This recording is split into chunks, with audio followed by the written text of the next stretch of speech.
pastor Emilson.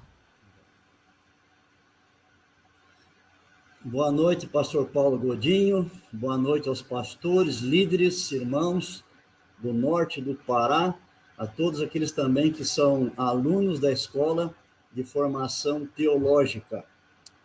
Como foi mencionado, eu vou falar para os irmãos nessa noite, eu vou dar 2 aulas a respeito da teologia do juízo.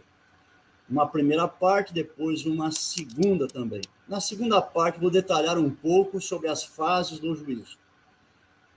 Você sabe que a Bíblia Sagrada foi dada por Deus para nos mostrar o quanto Ele nos ama e o que Ele tem planejado e feito para que sejamos perdoados, transformados e nos encontremos eternamente salvos em seu reino. Deus procura pôr um fim à maldade, ao pecado e às consequências. E todo o céu está em atividade para que volte a imperar somente a justiça e o amor.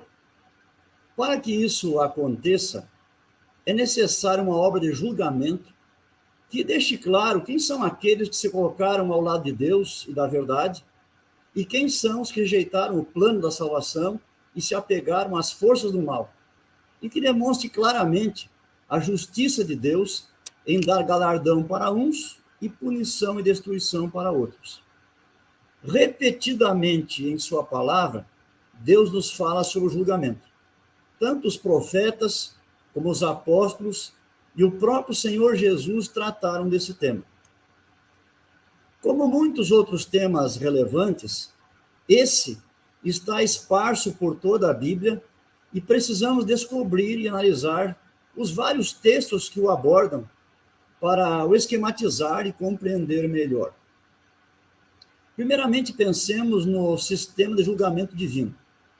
Quando pensamos em julgamento, logo nos vem à mente a ideia de lei, réu, juiz, promotor, advogado, testemunhas, registros e vereditos. Essas coisas têm relação com os julgamentos que acontecem entre nós, em nossa sociedade, em nosso país e os outros também. Isso não significa que esses mesmos elementos que eu citei se encontrem no julgamento de Deus. O julgamento divino é ilustrado mais pelo sistema jurídico de Israel, nos tempos bíblicos, e não pelos sistemas da atualidade, que ocorrem no Brasil, nos Estados Unidos ou pelo direito romano. Geralmente, quando buscamos entender esse assunto, a gente costuma comparar com o que nós conhecemos, mas aí é um perigo, porque não é bem assim. Eu cito para vocês aqui agora as palavras de um escritor, um pesquisador que conheceu muito bem a língua hebraica, os costumes dos judeus, escreveu obras a esse respeito, ele já é falecido, Roland de Vaux, e ele escreveu assim sobre este assunto. Em Israel, observe, ele diz que o defensor é mais uma testemunha de defesa do que um advogado, propriamente dito. Não existindo em hebraico uma palavra para designar esse cargo, o de advogado.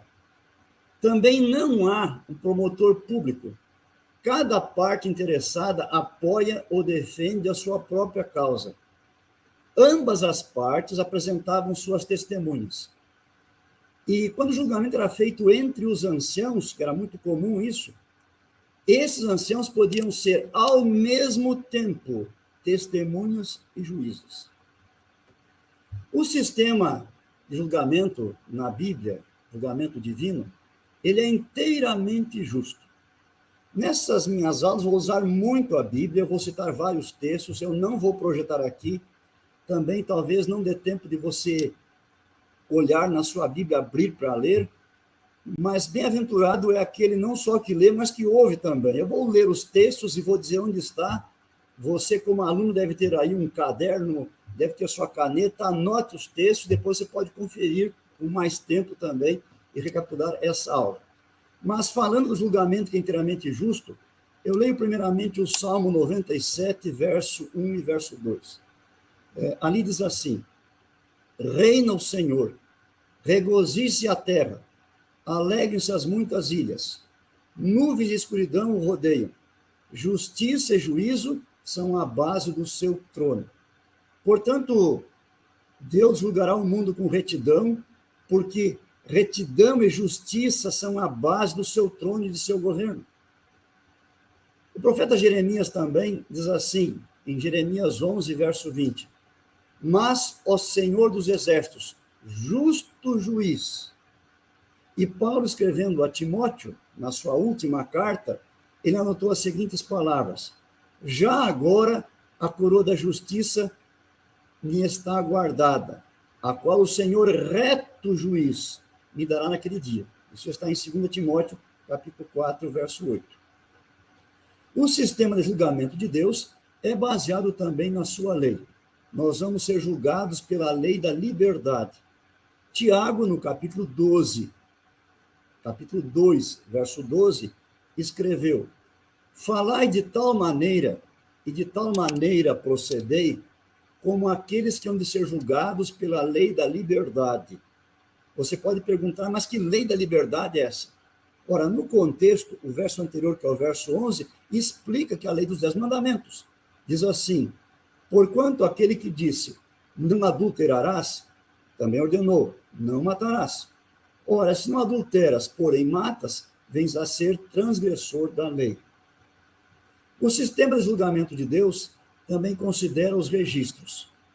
E aí nós lemos em Daniel capítulo 7, verso 9 e 10, as palavras de Daniel, que disse: continuei olhando até que foram postos uns tronos, e o ancião de dias se assentou. Sua veste era branca como a neve, e os cabelos da cabeça como a pura lã. O seu trono eram chamas de fogo, e suas rodas eram fogo ardente. Um rio de fogo manava e saía de diante dele. Milhares de milhares o serviam, e miríades de miríades estavam diante dele. E ele termina dizendo: assentou-se o tribunal e se abriram os livros. Portanto, quando Deus julga os homens, ele vai fazer uso também de registros, que são os livros em que estão registradas as vidas e comportamentos, e, enfim, tudo que se passou conosco como seres humanos.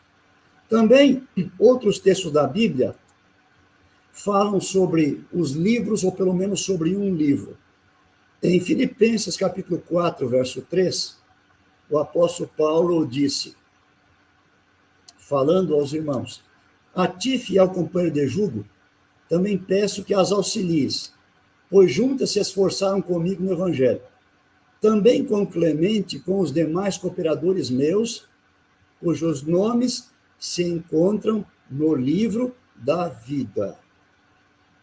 Lemos também no último livro da Bíblia, Apocalipse, no capítulo 20, versos 11 a 15, lá no fechamento da Bíblia já, algumas informações que falam sobre um dos livros. Ali está escrito assim: vi um grande trono branco, e aquele que se assenta nele, de cuja presença fugiram a terra e o céu, e não se achou lugar para eles. Vi também os mortos, os grandes e os pequenos, postos em pé diante do trono. Então se abriram os livros. Ainda outro livro, o livro da vida, foi aberto. E os mortos foram julgados segundo as suas obras, conforme o que se achava escrito nos livros. Deu o mar os mortos que nele estavam. A morte e o além entregaram os mortos que neles havia, e foram julgados um por um, segundo as suas obras. Então a morte e o inferno foram lançados para dentro do lago de fogo. Esta é a segunda morte, o lago de fogo. E se alguém não foi achado inscrito no livro da vida, esse foi lançado para dentro do lago de fogo. Ainda em Apocalipse 21, verso 27, nós temos que o livro da vida é também chamado como livro da vida do Cordeiro. Esse livro contém os nomes de todos aqueles que algum dia aceitaram o plano da salvação, aceitaram a Cristo como Filho de Deus, Salvador, Senhor de sua vida, e se colocaram ao lado de Deus. Acontece que alguns desses perseveraram na sua fé e passaram pelo crescimento cristão, enquanto outros desanimaram e abandonaram o bom caminho. Esse livro também contém o registro de suas boas obras. Jesus, certa vez, falando aos 70, que ele havia enviado também para certas cidades para anunciar o que haviam aprendido com ele, quando eles voltaram desse trabalho muito felizes, porque haviam pregado, curado, expelido demônios, Jesus disse assim para eles, conforme Lucas 10, 20. Não obstante, alegrai-vos, não porque os espíritos se vos submetem, e sim porque o vosso nome está rolado nos céus. Nós costumamos sentir muita alegria em nosso trabalho por muitas coisas, realizações, o que alcançamos, mas, irmãos, Jesus disse que a maior alegria nossa é ter a convicção de que o nosso nome está escrito lá no céu. Está escrito no livro da vida do Cordeiro, porque nós o aceitamos e mantemos constante comunhão com ele, somos submissos a ele. No Antigo Testamento também, o profeta Malaquias, final do Antigo Testamento, no capítulo 3, verso 16, escreveu: Então os que temiam ao Senhor falavam uns aos outros. O Senhor atentava e ouvia. Havia um memorial escrito diante dele para os que temem ao Senhor e para os que se lembram do seu nome. Malaquias chamou esse livro, então, de memorial, que contém as informações sobre as boas obras das pessoas que temem a Deus, ou seja, os seus filhos. Existe também o registro de nossos pecados. Em Isaías 65, versos 6 e 7, está escrito: Eis que está escrito diante de mim, e não me calarei, mas eu pagarei, vingar-me-ei totalmente das vossas iniquidades, e juntamente das iniquidades de vossos pais, do Senhor, os quais queimaram incenso nos montes e me afrontaram nos outeiros, pelo que eu vos medirei totalmente a paga devida às suas obras antigas. E em Colossenses, Paulo também, no seu argumento com os membros dessa igreja, no capítulo 2, verso 14, diz assim, sobre o que Jesus fez: tendo cancelado o escrito de dívida que era contra nós. Ele chamou escrito de dívida, que contém, então, também a informação sobre o nosso débito, dívida para com a lei de Deus, por transgredirmos os seus mandamentos. O sistema de julgamento de Deus tem um juiz habilitado para nos julgar. Deus, ele é justo. Eu leio em Hebreus 12, versos 22 a 24, mas tendes chegado ao monte Sião e à cidade do Deus vivo, a Jerusalém celestial, e a incontáveis hostes de anjos, e a universal assembleia e igreja dos primogênitos arrolados nos céus, e a Deus, o juiz de todos, e aos espíritos dos justos aperfeiçoados, e a Jesus, o mediador da nova aliança, e ao sangue da aspersão, que fala coisas superiores ao que fala o próprio Abel. Nesse texto, como lemos, aparecem Deus, o Pai, e Jesus, que é o seu Filho. Deus é apresentado aqui como sendo o juiz. Ele disse, Deus, o juiz de todos. Acontece que Deus nos julga, mas faz isso em Cristo. Aliás, a expressão em Cristo aparece muitas e muitas vezes na Bíblia, especialmente nas cartas de Paulo. Na verdade, toda a relação de Deus conosco, seres humanos, a partir do primeiro pecado de Adão e Eva, toda a relação de Deus conosco é sempre feita em Cristo. Tudo que Deus faz em relação a esse mundo é em Cristo. A própria criação foi feita em Cristo, ele foi o agente criador. A redenção nossa foi feita em Cristo. E o juízo também de Deus é feito em Cristo. Jesus, no passado, quando esteve aqui entre nós, por exemplo, vivendo, ele não atuou como juiz, mas como Salvador, e nessa missão morreu por nós. Referindo-se ao seu ministério terrestre, ele disse assim, em João 12, 47, se alguém ouvir as minhas palavras e não as guardar, eu não o julgo, porque eu não vim para julgar o mundo, e sim para salvá-lo. Então, são palavras que se referem ao seu ministério terrestre, quando aqui esteve entre nós, na sua primeira vinda. Mas no futuro ele seria juiz. Em João 5:22, temos as suas palavras. Ele afirmou: e o Pai a ninguém julga, mas ao Filho confiou todo o julgamento. Em João 5:27, também está escrito assim: e lhe deu autoridade para julgar, porque é o Filho do homem. Em 1 Coríntios 4, verso 4, Paulo escreveu: porque de nada me arguia a consciência, contudo, nem por isso me dou por justificado, pois quem me julga é o Senhor. É uma referência a Jesus. Paulo também afirma que Jesus é o que julga. Em Atos 17, versos 30 e 31, lemos as palavras: ora, não levou Deus em conta os tempos da ignorância. Agora, porém, notifica aos homens que todos, em toda parte, se arrependam, porquanto estabeleceu um dia em que há de julgar o mundo com justiça, por meio de um varão que destinou e acreditou diante de todos, ressuscitando dentre os mortos. Claro que esse varão, então, é o Senhor Jesus. E nós ainda lemos em Romanos 2,16, palavras de Paulo ainda: no dia em que Deus, por meio de Jesus Cristo, julgar os segredos dos homens, de conformidade com o Evangelho. Em outra carta,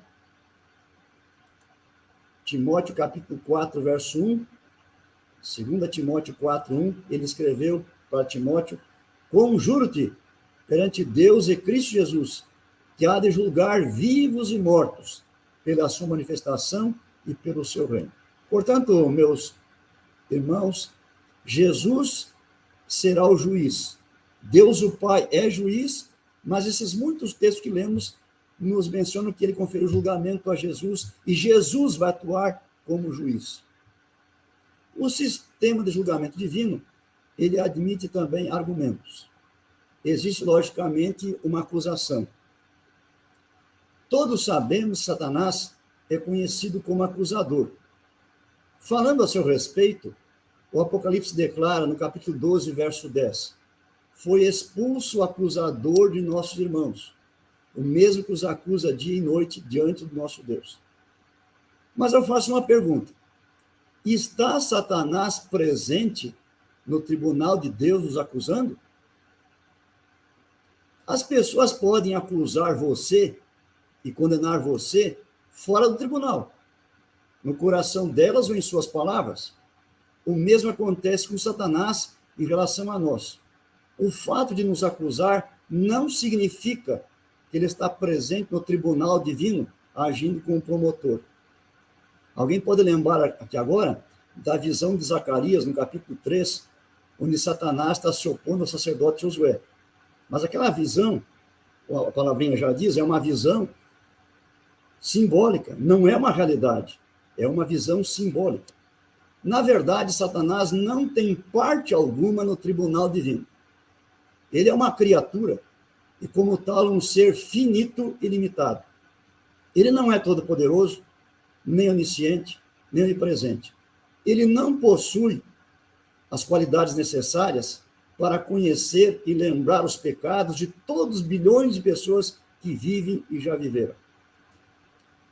Quem nos acusa? É a própria justiça de Deus que nos acusa e exige que sejamos julgados. Deus, como governante moral do universo, precisa atuar para que seja feita justiça. Existe também a defesa. Quando se estuda sobre o juízo, é costume lembrar da única passagem bíblica que fala em advogado. Você conhece, ela está em 1 João 2,1. Diz assim: filhinhos meus, estas coisas vos escrevo para que não pequeis. Se todavia alguém pecar, temos advogado junto ao Pai, Jesus Cristo, o justo.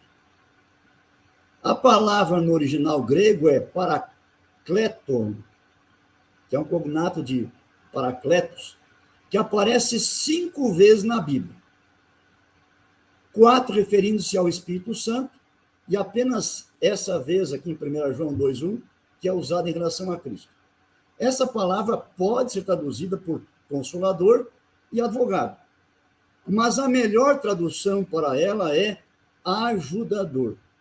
O Espírito Santo, ele é consolador? Sim, mas ele é ajudador. E também Cristo. Se precisarmos de consolo, defesa ou ajuda, podemos contar com eles. Assim, embora a expressão possa ser traduzida como advogado, nesse texto, no contexto de 1 João, ela não parece ter uma conotação jurídica. Jesus é o nosso ajudador e podemos contar com ele em nosso julgamento. Isso combina com as palavras de Cristo registradas por Mateus no último verso do seu evangelho, onde está escrito assim: e eis que estou convosco todos os dias até a consumação do século. Como acontecia no sistema jurídico de Israel, no qual o próprio juiz podia atuar em defesa do réu, Cristo, o juiz, nos socorrerá quando formos julgados também. O sistema de julgamento de Deus, em sua fase investigativa, termina com o veredito. E aí, nós temos em Mateus 25, a partir do verso 31, as seguintes palavras que certamente você conhece. Jesus disse: quando vier o Filho do Homem na sua majestade, e todos os anjos com ele, então se sentará no trono da sua glória, e todas as nações são reunidas na sua presença. E ele separará uns dos outros, como o pastor separa dos cabritos as ovelhas, e porá as ovelhas à sua direita, mas os cabritos à esquerda. Então dirá o rei aos que estiverem à sua direita, e aqui está o veredito de Deus para os salvos: vinde, benditos de meu Pai, entrai na posse do reino que vos está preparado desde a fundação do mundo. E no verso 41 está escrito: então o rei dirá também aos que estiverem à sua esquerda, o veredito dele para com os que se perdem: apartai-vos de mim, malditos, para o fogo eterno, preparado para o diabo e seus anjos. Examinando os textos bíblicos sobre o assunto, nós também podemos compreender a abrangência do julgamento divino. O julgamento de Deus vai abranger todos os homens, ninguém escapa. Aliás, os ímpios fazem de tudo para escapar do juízo. É para escapar desse juízo que eles creem na evolução. Dizem que não há Deus, que a Bíblia é um livro comum como qualquer outro da antiguidade, que nunca houve qualquer relacionamento entre Deus e o homem e que não há nada sobrenatural na história humana. Todavia, a Bíblia nos ensina que ninguém deixará de ser julgado por Deus. O apóstolo Paulo escreveu em 2 Coríntios, capítulo 5, verso 9 e 10. É por isso que também nos esforçamos, quer presentes, quer ausentes, para lhe sermos agradáveis. Porque importa que todos nós compareçamos perante o tribunal de Cristo. Vou repetir. Porque importa que todos nós compareçamos perante o tribunal de Cristo, para que cada um receba segundo o bem ou o mal que tiver feito por meio do corpo. É interessante que os mortos não escaparão ao juízo. Há pessoas que praticam suicídio tentando escapar de situações ruins ou até de julgamentos também. Mas a Bíblia diz que os mortos não escaparão ao juízo de Deus. A morte não pode esconder os homens do julgamento divino. Até aqueles que já foram castigados, pelo menos em parte, tornarão a ressurgir e a serem julgados por Deus. Enquanto durou o tempo de graça, todos os juízos e castigos enviados por Deus foram mesclados com misericórdia, enquanto o juízo final é sem misericórdia. O Evangelho apresenta o caso dos habitantes de Sodoma.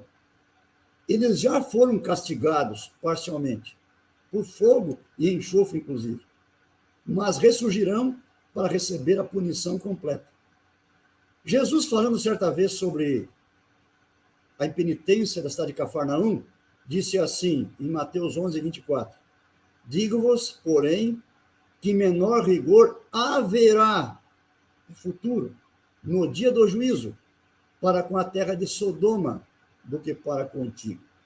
Isso nos leva, então, a pensar que os habitantes de Sodoma novamente vão passar pelo juízo, agora o juízo definitivo e completo. O apóstolo Paulo, em Romanos 14, verso 10, também afirmou: pois todos compareceremos perante o tribunal de Cristo. Nesse ponto de nosso estudo, é necessário examinar alguns textos que parecem dizer o contrário. Parece afirmar que os crentes em Cristo não serão julgados. Por exemplo, vamos examinar dois textos. Os dois estão no Evangelho de João.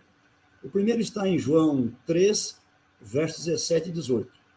Ali diz assim: porquanto Deus enviou seu Filho ao mundo, não para que julgasse o mundo, mas para que o mundo fosse salvo por ele.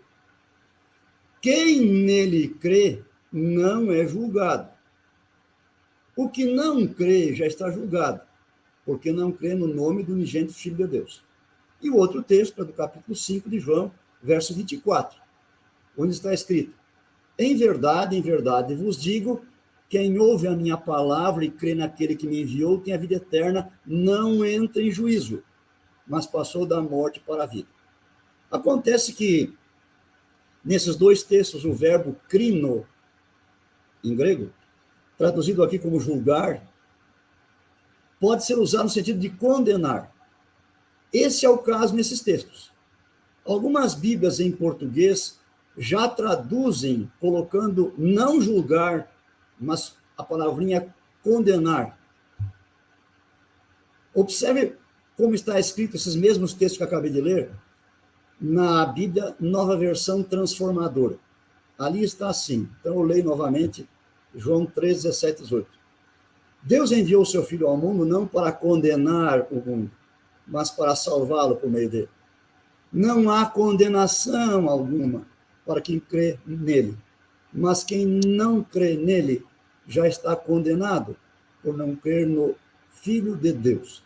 E no João 5, 24, nessa mesma Nova Versão Transformadora, está escrito assim: eu lhes digo a verdade, quem ouve minha mensagem e crê naquele que me enviou tem a vida eterna. Jamais será condenado, mas já passou da morte para a vida. Desse modo, esses textos não ensinam que o crente não será julgado, mas que ele não será condenado. Jesus recebeu o juízo da condenação em nosso lugar e em nosso favor. Sua morte foi substitutiva, o que é amplamente apresentado naquela famosa profecia de Isaías 53. E porque o aceitamos, não estamos sob condenação. Como Paulo escreveu em Romanos 8:1, agora, pois, nem uma condenação há para os que estão em Cristo Jesus. Que maravilha isso! Você pode olhar para cima, para o céu, e não há nenhuma condenação contra você. Nenhuma. Porque Cristo já recebeu tudo que era nosso de direito. Ele já foi condenado em nosso lugar. E nós aceitamos, então estamos livres hoje de condenação e quando formos julgados também. Agora, o que será julgado? O julgamento de Deus abrange todos os aspectos da nossa vida. Ele abrange as nossas obras. Eclesiastes 12, 14 diz assim: porque Deus há de trazer a juízo todas as obras, até as que estão escondidas, quer sejam boas, quer sejam más. Mas Deus vai julgar-nos também as nossas palavras. Em Mateus 12, 36, 37, Jesus disse: digo-vos que toda palavra frívola que proferirem os homens, dela darão conta no dia do juízo. Porque pelas tuas palavras serás justificado, e pelas tuas palavras serás condenado. Deus vai julgar também, além de obras e palavras, nossas atitudes. Em Mateus 5, 22, palavras de Cristo ainda, ele disse: eu, porém, vos digo que todo aquele que se irar contra seu irmão estará sujeito a julgamento. E quem proferir um insulto a seu irmão estará sujeito a julgamento do tribunal. E quem lhe chamar tolo estará sujeito ao inferno de fogo. Esse texto que lemos menciona que tanto as atitudes como palavras, elas vão ser julgadas por Deus. Mas também Deus vai julgar as nossas intenções.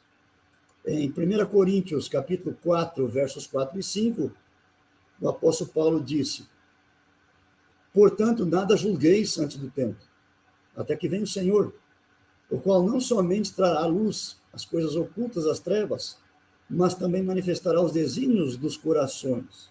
Observe, manifestará os desígnios dos corações. E então cada um receberá o seu louvor da parte de Deus. E Deus também vai julgar os nossos segredos. Nós podemos ter segredos bons ou maus. E Deus vai julgá-los também. Em Romanos 2,16, Paulo anotou essas palavras. No dia em que Deus, por meio de Cristo Jesus, julgar os segredos dos homens. Assim, irmãs e irmãos, concluindo essa primeira parte, todos nós seremos julgados por Deus. A própria justiça exige que assim seja feito. Seu julgamento abrangerá todos os aspectos da nossa vida: obras, palavras, pensamentos, atitudes e segredos. Esse julgamento será absolutamente justo. O único modo de sermos absolvidos é crermos em Cristo e mantermos nossa ligação com Ele. Vamos, assim, confiar plenamente nele. E naquele dia ouviremos o veredito: vinde, benditos de meu Pai, entrai na posse do reino. Amém.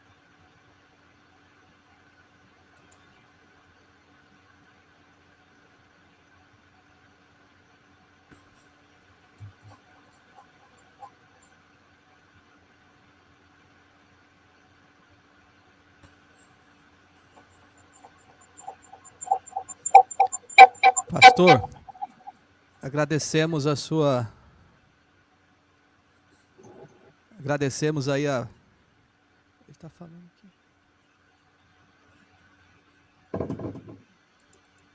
aqui. Pastor Emilson, muito obrigado por esse primeiro momento. Eu penso que o conteúdo ele é bastante intenso, mas a pedagogia está bem fácil, a sequência de textos, né? Nós recebemos aqui algumas perguntas e eu vou fazer a primeira, e dependendo se a resposta for bem objetiva, a gente entra na segunda pergunta. Eu selecionei duas aqui, tá bom? Pastor, qual que seria a diferença, vamos trabalhar com essa palavra, a diferença, entre a visão adventista a respeito do juízo e a visão evangélica a respeito do juízo? Isso eu vou responder mais especificamente na segunda parte.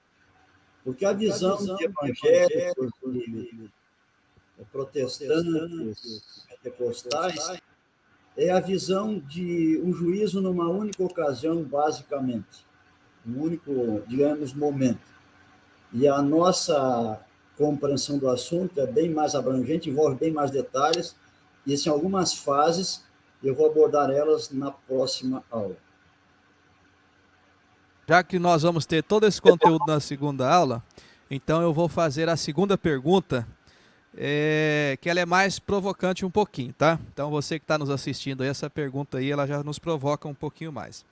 Então a pergunta é o seguinte: a doutrina do juízo investigativo, que o senhor trabalhou a questão da investigação dos livros, a investigação dos livros também, que Deus vai julgar as atitudes, comportamentos, palavras. Então, a doutrina do juízo investigativo, ela é uma invenção de Ellen White e dos pioneiros adventistas para justificar o desapontamento de 22 de outubro de 1844? Bem, alguém pode pensar assim, né? Mas, de fato, quando você vai estudar qualquer doutrina da Bíblia, você tem que pesquisar todos os textos relacionados ao assunto. Eles estão esparsos por toda a Bíblia. Aí você junta esses textos e começa a entender cada um deles dentro do seu contexto e dentro do assunto geral. E aí você vai tendo a compreensão desse tema. Então, a nossa compreensão da Bíblia, dessa doutrina, como das outras todas também, não veio porque Ellen White falou, ou porque algum pioneiro lá escreveu sobre o assunto. Ela veio de nossa compreensão do estudo da própria palavra de Deus. E aí, na segunda aula, eu vou falar especificamente também sobre juízo investigativo, e eu trago mais informação específica sobre esse assunto. Muito bom, pastor. Bem, observe aí que o povo está prestando atenção, está anotando, copiando. e as perguntas chegaram aqui já na continuidade. Bom, antes de nós assistirmos o vídeo aqui do curso de pregação bíblica, eu quero mandar um abraço bastante carinhoso para o distrito de Terra Alta, com o pastor Gideão. Eles estão reunidos ali em 2 polos, com todo o distrito na vigília. Fica aqui o nosso abraço para todos vocês e daqui a pouquinho eu estarei com vocês aí fazendo mais um seminário, contribuindo na vigília de vocês. Mas parabéns pela sua presença e também pela sua participação na nossa escola teológica, tá bom? Nós vamos pedir para o pessoal da produção colocar um pedacinho do nosso curso de pregação bíblica e você vai poder assistir agora aí para você se inscrever com o seu pastor. Nós sonhamos aqui em nossa associação até dezembro treinar e equipar 1000 novos pregadores, tá bom? Então vamos conhecer aí.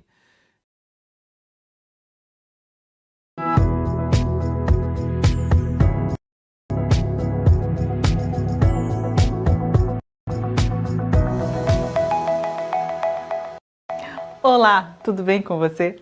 Parabéns por participar do curso de pregação online da Associação Norte do Pará.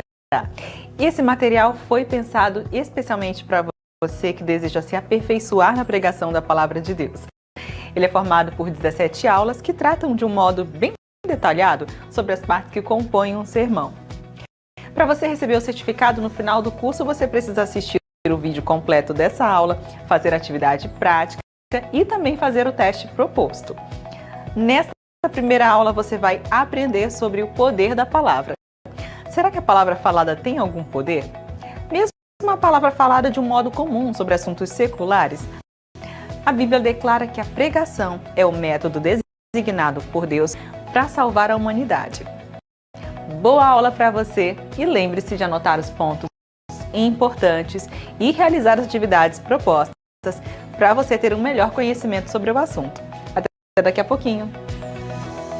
Olá, minha irmã, meu irmão, você que deseja aprender a pregar a palavra de Deus. Bem-vindo à primeira aula do curso de pregação online.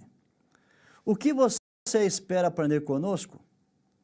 Como serão os seus sermões depois que você participar de nossas aulas? Bem-vindos a esse encontro.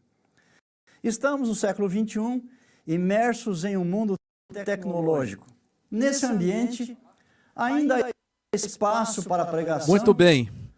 Você teve aí isso, um pedacinho da primeira aula. Nós teremos sempre uma introdução com a nossa jornalista, com a Thalia. Logo em seguida, nós teremos aí a exposição da aula, em torno de 12 a 13 minutos. Serão 18 temas, tá bom?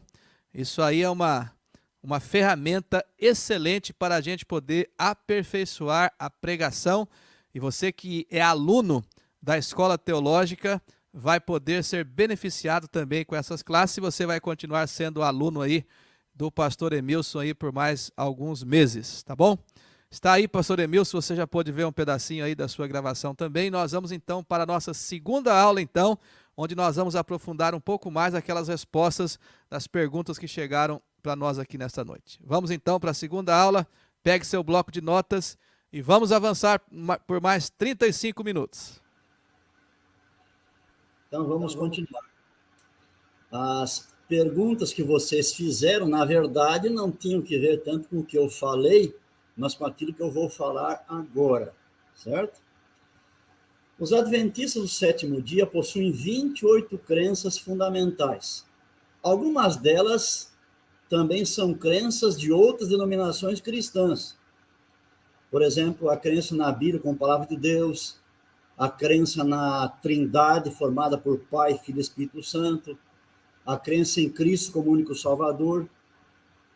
Mesmo a crença na volta de Jesus e a guarda do sábado são partilhadas por outras igrejas. Mas há uma doutrina que é só nossa. Ninguém crê como nós. É claro que alguma igreja dissidente vai crer nesse ponto igual também. Mas, como regra, ninguém crê como nós. É a doutrina do santuário, que inclui o juízo investigativo. Na verdade, nas 28 crenças fundamentais, não há uma que seja chamada juízo, ou juízo final, ou julgamento divino. Esse assunto está diluído nos comentários das últimas 5 crenças, aquelas que tratam dos eventos finais. Você pode ver isso no livro Nisto Cremos, que detalha as 28 crenças nossas. Reunindo os muitos textos da Bíblia sobre o tema do juízo, podemos dizer que ele possui algumas fases. O próprio livro Nisto Cremos, e outros livros nossos também, eles falam em 3 fases. Eu prefiro falar em 4 fases, seguindo uma lição escola sabatina de há muitos anos que abordou esse assunto também, né? Eu vou apresentar aqui para vocês em 4 fases. A segunda fase, geralmente deixada de fora, nós cremos, todos cremos nela, só que quando as pessoas abordam esse assunto, geralmente não comentam essa segunda fase das 4 que eu vou apresentar, tá bem? Bom, lembro também aos amigos que na Bíblia julgar nem sempre é investigar. No nosso bate-papo aqui, nas leituras nossas atuais, quando se fala em julgar, se pensa em investigar. E na Bíblia, algumas vezes, tem alguns textos em que julgar também é executar e não só investigar. Por exemplo, no livro dos Salmos, no Salmo 110, o verso 5 a 7, diz assim: o Senhor à tua direita, no dia da sua ira, esmagará os reis. Ele julga entre as nações, enche-as de cadáveres, esmagará cabeças por toda a terra. Vejam, aí o julgar está no meio dessa situação em que Deus está destruindo os seus inimigos. Aí julgar não é apenas avaliar, investigar, aí realmente é executar. Em Hebreus também, no capítulo 10, versos 30 e 31, está escrito assim: ora, nós conhecemos aquele que disse: a mim pertence a vingança, eu retribuirei. E outra vez, o Senhor julgará o seu povo. Horrível coisa é cair nas mãos do Deus vivo. Aqui a ideia de julgar está conectada com a ação divina e não só com a investigação. No Apocalipse, capítulo 6, versos 9 e 10, também há um texto sobre isso. Ali está falando sobre a abertura dos selos, então João escreveu assim, Apocalipse 6, versos 9 e 10. Quando ele abriu o 5º selo, vi debaixo do altar as almas daqueles que tinham sido mortos por causa da palavra de Deus e por causa do testemunho que sustentavam. Clamaram em grande voz, dizendo: até quando, ó soberano Senhor, santo e verdadeiro, não julgas nem vingas o nosso sangue dos que habitam sobre a terra? Então, notem aqui que o clamor não é só por avaliar, investigar, mas é também por executar justiça sobre aqueles que mataram os mártires. Interessante também, ainda em Apocalipse, no capítulo 19, dos versos 11 a 16, nesse contexto de julgamento final, está escrito assim, uma figura, uma visão simbólica. João vê aqui Jesus executando a justiça. E ele, na simbologia, lhe foi apresentado assim: vi o céu aberto, e eis um cavalo branco. O seu cavaleiro se chama Fiel e Verdadeiro, e julga e peleja com justiça. Está vestido com um manto tinto de sangue. Esse sangue aqui não é o sangue dele, não. É o sangue daqueles na guerra, daqueles a quem ele tira a vida. E o seu nome se chama o Verbo de Deus. Sai da sua boca uma espada afiada, para com ela ferir as nações. E ele mesmo as regerá com um cetro de ferro. E pessoalmente pisa o lagar do vinho do furor da ira do Deus Todo-Poderoso. E tem no seu manto e na sua coxa um nome inscrito: Rei dos Reis e Senhor dos Senhores. Esse texto é sobre juízo. E aqui é uma execução e não apenas uma investigação. Examinemos agora as 4 fases do julgamento divino. A primeira fase, eu estou chamando aqui de juízo investigativo dos crentes. Nessa fase, é investigada apenas a vida daqueles que têm o seu nome inscrito no livro da vida. Aqueles que aceitaram o plano da salvação oferecido por Deus. Em 1 Pedro, capítulo 4, verso 17, está escrito assim: porque a ocasião de começar o juízo pela casa de Deus. Olha que expressão bem clara. O juízo começa pela casa de Deus. É chegado. Ora, se primeiro vem por nós, ele fala aqui dos crentes, né? Qual será o fim daqueles que não obedecem ao evangelho de Deus? Esse julgamento, ele iniciou quando Cristo entrou no lugar santíssimo do santuário celestial para fazer a obra de purificação. Isso ocorreu, conforme as profecias, em 1844. É muito lógico que eu não posso agora detalhar, por causa do tempo, todo esse processo. Mas esse assunto do juízo, ele está totalmente vinculado à questão da purificação do santuário. Podemos até dizer que purificação do santuário é a mesma coisa que juízo investigativo, ok? Então, começou em 1844. Os primeiros a serem julgados foram os mortos. Então, você pode imaginar que o primeiro a ser julgado foi Abel, que foi o primeiro que morreu. Esse julgamento prosseguirá até que seja julgado o último nome que se encontra no livro da vida. Enquanto isso, o evangelho continua a ser pregado em todos os lugares, e os nomes dos que o recebem e aceitam estão sendo anotados nesse livro. Quando for julgado o último caso, e terminar essa fase do juízo, fechar-se-á a porta da graça, e pouco depois Cristo retornará a essa terra para realizar a segunda fase do julgamento. Essa segunda fase aqui, eu chamo de juízo executivo dos crentes. A primeira fase foi só de quem é crente. A segunda fase também é de quem é crente. É execução, no caso, a favor deles. Aqueles que falam em 3 fases, eles deixam de fora essa etapa aqui, não a consideram nesse momento. Eles creem assim também, só não a mencionam dentro do juízo. Juízo executivo dos crentes. Jesus regressa a este mundo para recompensar aqueles que o amaram e foram inocentados na primeira fase do juízo. Os salvos receberão o reino. Diz a Escritura assim, em Mateus 25, versos 31 até 34. Quando vier o Filho do Homem na sua majestade e todos os anjos com ele, e depois vai dizer assim: então dirá o rei aos que estiverem à sua direita: vinde benditos de meu Pai, entrai na posse do reino que vos está preparado desde a fundação do mundo. Então, na volta de Jesus, que começamos a receber tudo que é nosso por direito. A partir desse momento, os salvos não mais morrerão. Lucas escreveu em seu livro, capítulo 20, versos 35 e 36. Mas os que são havidos por dignos de alcançar a era vindoura e a ressurreição dentre os mortos não casam, nem se dão em casamento, pois não podem mais morrer, porque são iguais aos anjos e são filhos de Deus, sendo filhos da ressurreição. Era isso que Paulo tinha em mente quando escreveu a Timóteo dizendo, 2 Timóteo 4, 6 a 8.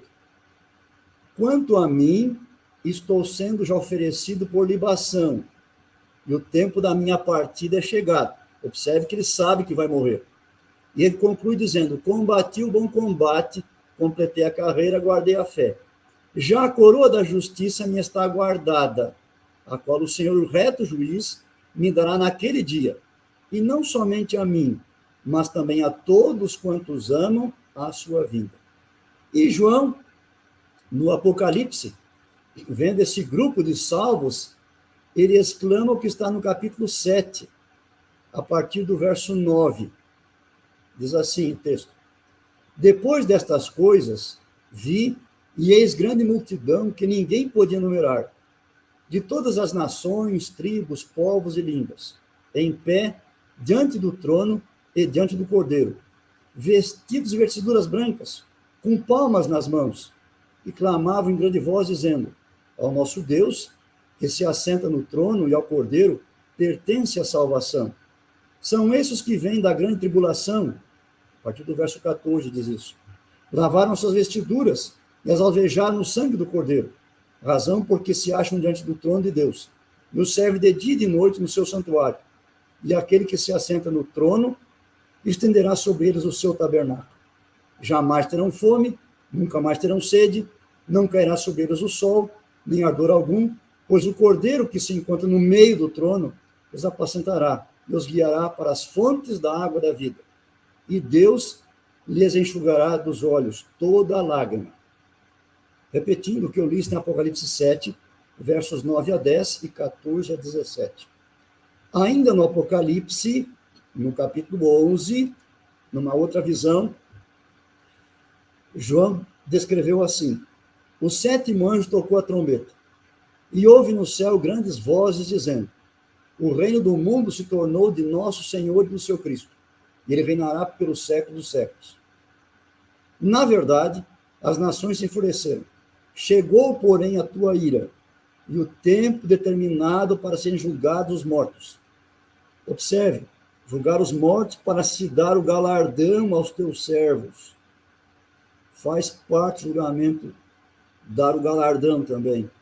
Os profetas, aos santos e aos que temem o teu nome, tanto aos pequenos como aos grandes, e para destruir os que destroem a terra.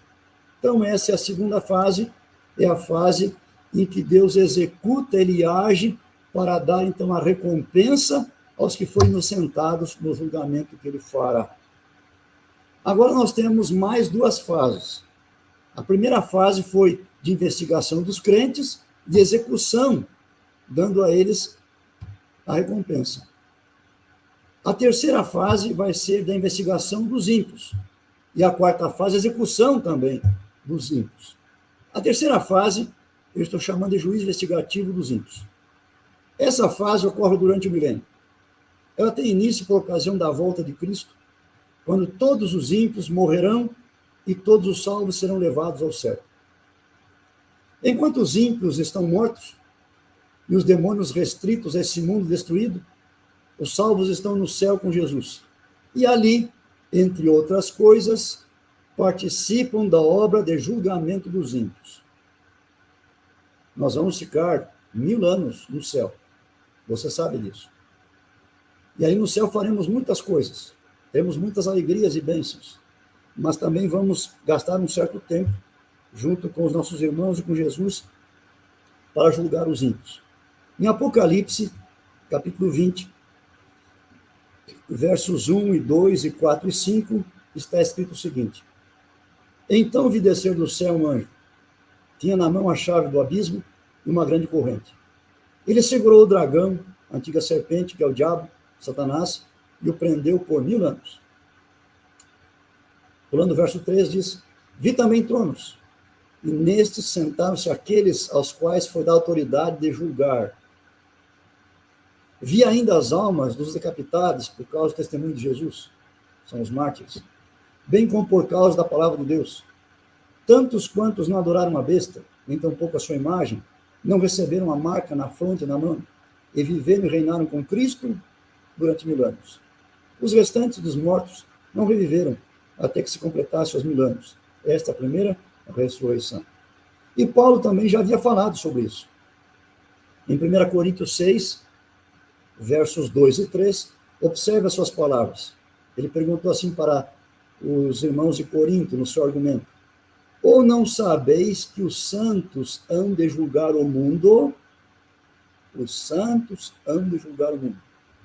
Ora, se o mundo deverá ser julgado por vós, sois acaso indignos de julgar as coisas mínimas?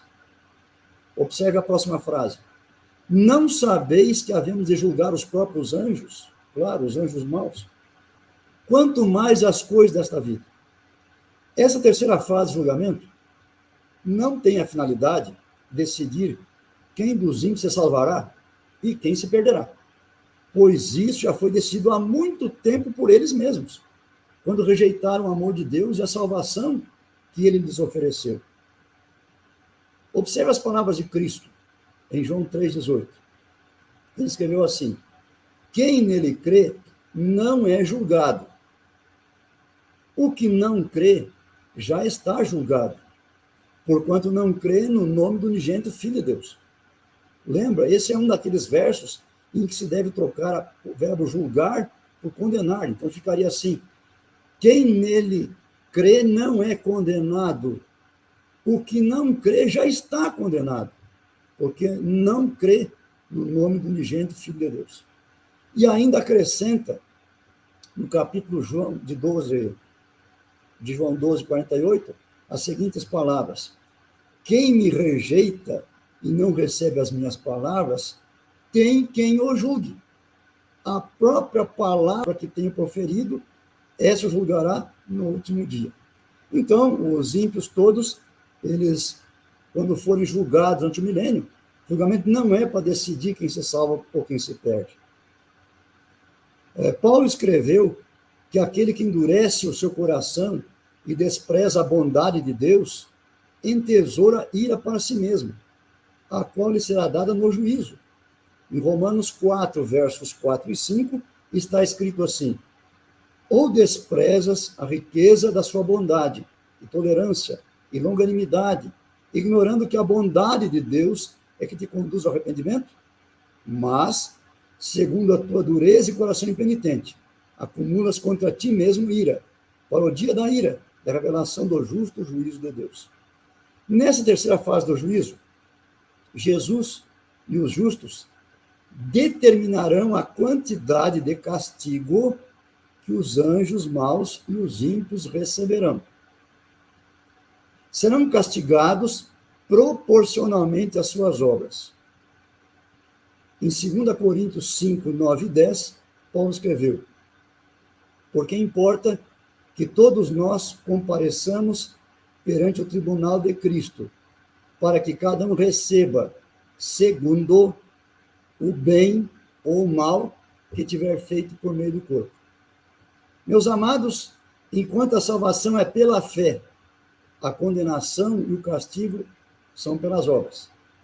Lemos nos Salmos ainda, no Salmo 1, verso 5, por isso os perversos não prevalecerão no juízo, nem os pecadores na congregação dos justos.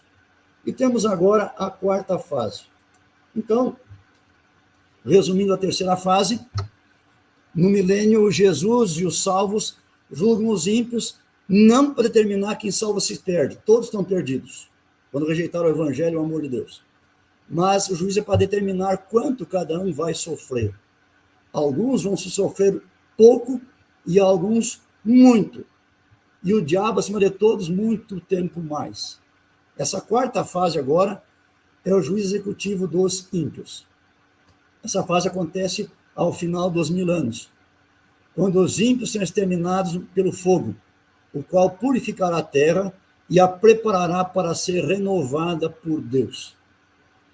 Em 2 Pedro 3,7 está escrito: ora, os céus que agora existem e a terra, pela mesma palavra, têm sido entesourados para fogo, estando reservados para o dia do juízo e destruição dos homens ímpios. Em Ezequiel 39, 21, o profeta também falou, dizendo, em nome de Deus: manifestarei a minha glória entre as nações, e todas as nações verão o meu juízo, que eu tiver executado, e a minha mão que sobre elas tiver descarregado. E em João 5, 28 e 29, lemos as palavras de Cristo, que disse: não vos maravilheis disto, porque vem a hora em que todos os que se acham nos túmulos ouvirão a sua voz e sairão. Os que tiverem feito o bem, para a ressurreição da vida, e os que tiverem praticado o mal, para a ressurreição do juízo, ou da condenação. Assim, essas são as 4 fases do julgamento. Porém, aquela que mais deve merecer a nossa atenção, interesse, estudo, é a primeira, porque ela ocorre antes da volta de Cristo, enquanto a porta da graça está aberta e podemos ser perdoados, transformados e salvos.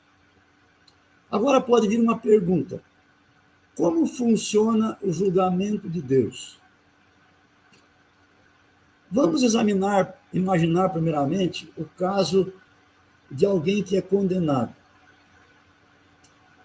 Quando alguém reconhece seus pecados e arrependido os confessa a Deus e busca o seu perdão, no mesmo instante, por sua fé em Cristo, é perdoado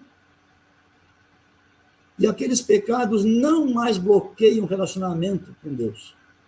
mas esses pecados continuam anotados nos livros do céu. Ao lado deles, todavia, é registrado o perdão. Essa pessoa tem o seu nome no livro da vida. E quando chega a sua vez de ser julgada, será examinado o livro que contém os seus pecados. Se houver pecados que não foram confessados e abandonados, ao final, o seu nome será riscado do livro da vida, e também apagadas todas as suas boas obras. Permanecerá apenas o registro de seus pecados, todos eles, e seu castigo será proporcional aos mesmos. Em Êxodo 32, 33 está escrito: Então disse o Senhor a Moisés: riscarei do meu livro todo aquele que pecar contra mim. Em Ezequiel 18, 24, o profeta escreveu. Isso é muito importante, observe. Mas desviando-se o justo da sua justiça e cometendo iniquidade, fazendo segundo todas as abominações que faz o perverso, acaso verá? Observe o detalhe agora. De todos os atos de justiça que tiver praticado, não se fará memória. Então, todas as boas obras dele não valem mais nada. Na sua transgressão, com que transgrediu, e no seu pecado cometeu, neles morrerá. Agora vejamos um outro caso. Quando alguém é julgado e inocentado. Essa pessoa é julgada. No livro de pecados, estão registrados muitos e terríveis pecados que ela cometeu. Mas todos foram confessados e, pela graça de Cristo, foram abandonados e perdoados. Nesse caso, o nome da pessoa continua no livro da vida. E então os pecados dela que são apagados. Permanece o registro de boas obras. Note que é o contrário do primeiro caso. No primeiro caso, são apagadas boas obras, permanece o registro de pecados. Agora, nesse caso, permanece boas obras, são apagados os pecados. Provérbios 28, 13 diz: o que encobre as suas transgressões jamais prosperará, mas o que as confessa e deixa alcançará a misericórdia. Romanos 8, 1, palavras de Paulo: agora, pois, já nenhuma condenação há para os que estão em Cristo Jesus. Em Ezequiel 18, 21 e 22, o profeta disse: mas se o perverso se converter de todos os pecados que cometeu, e guardar todos os meus estatutos, e fizer o que é reto e justo, certamente viverá, não será morto. De todas as transgressões que cometeu, não haverá lembrança. Nota, os pecados não são mais lembrados. Repito, de todas as transgressões que cometeu, não haverá lembrança contra ele. Pela justiça que praticou, viverá. Em Isaías 43, 25, o profeta disse as palavras de Deus: eu mesmo, sou o que apago as tuas transgressões, por amor de mim, e dos teus pecados não me lembro. E em Jeremias 50, 20 está escrito: naqueles dias e naquele tempo do Senhor, buscar-se a iniquidade de Israel, e já não haverá os pecados de Judá, mas não se acharão, porque perdoarei os remanescentes que eu deixar. Desse modo, nome por nome é passado no tribunal de Deus. Alguns nomes permanecem no livro da vida, enquanto outros são retirados. Quando terminar essa fase do juízo, o livro da vida conterá apenas os nomes dos que serão salvos. Essa foi a primeira fase do julgamento, do juízo investigativo. Agora, pensemos o resultado do julgamento de Deus. O destino dos condenados. Então, a pergunta vai ser: qual será o destino dos que não tiverem o seu nome ali, no livro da vida? O nome foi tirado do livro da vida. Então, Apocalipse 20, 15 diz assim: e se alguém não foi achado e inscrito no livro da vida, esse foi lançado para dentro do lago de fogo, que você sabe que é a segunda morte, a morte definitiva. Mas também nós temos o destino dos inocentados. O que ocorrerá com aqueles cujos nomes permanecem no livro? Então, lemos Apocalipse 21, os primeiros versos, 1 e 2, e o verso 27. Ali está escrito o seguinte: Vi novo céu e nova terra. Pois o primeiro céu e a primeira terra passaram. O mar já não existe.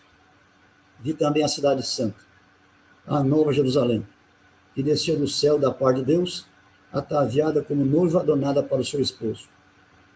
Verso 27. Nela nunca jamais entrará coisa alguma contaminada, nem o que pratica abominação e mentira, mas somente os inscritos no livro da vida do Cordeiro. Então, quem for inocentado vai poder habitar na cidade santa, porque o seu nome continuará no livro da vida do Cordeiro. Agora, pensemos na razão do julgamento. Por que Deus faz julgamento? Os juízos de investigação, tanto dos crentes como dos ímpios, não existem para informar a Deus, pois ele é onisciente, todo-poderoso, perfeito, e como tal poderia julgar a todos simultaneamente num piscar de olhos. Esses juízos são realizados para benefício de suas criaturas, para que não tenham dúvidas quanto à sua justiça e também seu amor. Assim, imagine você salvo no céu. Está ali, um certo dia, procurando em vão um amigo ou parente que você tinha certeza que estaria ali também. E você fica sabendo que ele não está entre os salvos. E então pensa, como pôde ele ficar de fora? Ele era tão bom e justo. Ficaria você com dúvida por toda a eternidade quanto à justiça de Deus? Isso não vai acontecer. Porque você poderá examinar os registros nos livros do céu e descobrir a verdade sobre aquela pessoa, coisa que você não sabia. E depois você concluirá, Deus é justo. Imaginemos mais um exemplo, agora positivo. Num certo dia você está andando pelas ruas de ouro da cidade santa e se depara com uma pessoa que você nunca imaginou que encontraria lá.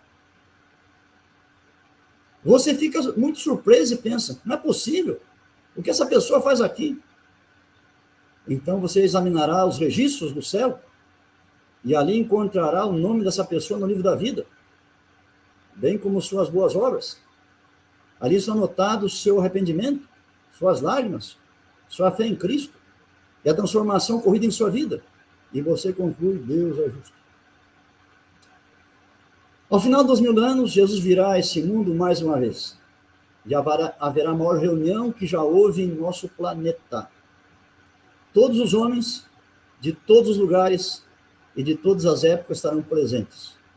Os salvos e os anjos bons estarão dentro da cidade que desceu do céu, mas os ímpios, os anjos maus, estarão fora dela e ao seu redor.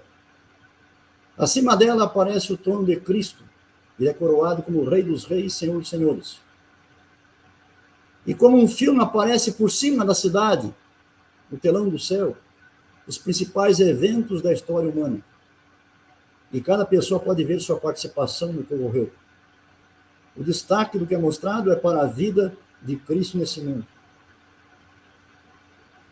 especialmente as cenas de sua morte. Todos podem perceber com clareza que Deus amou o mundo de tal maneira que deu o seu Filho unigênito para que todo que nele crê não pereça, mas tenha vida eterna. Então Cristo profere a sentença de morte sobre todos os que estão fora da cidade. Os ímpios se ajoelham, não em arrependimento, mas em reconhecimento da justiça de Deus. E agora o próprio Satanás se ajoelha e confessa a justiça de sua sentença. E logo, por ordem divina, vem o fogo que destrói os ímpios, os anjos maus, e finalmente o próprio Satanás. E esse fogo purificará a terra, preparando-a para ser renovada por Deus. Todos que morrerem estarão convencidos de que Deus foi justo, e todos que viverem na eternidade saberão que ele sempre agiu com justiça e retidão. Ninguém terá qualquer dúvida, e isso será a garantia de que o pecado não voltará mais a existir.